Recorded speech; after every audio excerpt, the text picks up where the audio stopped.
वो आई थी सिर्फ मुकाबला जीतने नहीं, अपने आप को मनवाने आई थी। चेहरे पर खामोशी थी मगर आंखों में आज़्म की चमक, ऐसा आज़्म जो लफ्ज़ों से नहीं सिर्फ अमल से साबित होता है। मुकाबला शुरू हुआ और वो बस चली पूरी ताकत से, जैसे हर ख्वाब इसकी एक दौड़ में बंधा हो। मगर अचानक एक लम्हा, एक फिसलन और वो ज़मीन पर थी।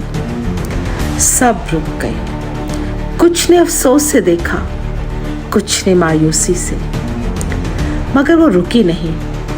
वो दोबारा उठी, धूल झाड़ी और इस नज़र से देखा जैसे दुनिया को बताना चाहती हो, अब जो दौड़ूंगी तो पलट कर नहीं देखूंगी।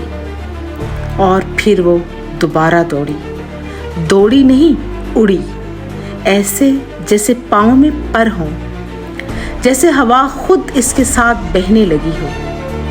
एक एक खिलाड़ी को पीछे छोड़ा, जैसे शिकस्त सिर्फ एक लम्हा हो और जीत एक सफ़र। जब वो फाइनल लाइन पर पहुंची तो सिर्फ एक लड़की नहीं, एक कहानी मुकम्मल हुई थी।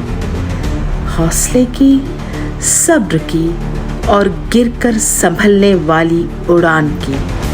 ये कह के दिल ने मेरे हौसले बढ़ाए, गमों की धूप के आगे खुशी के साए।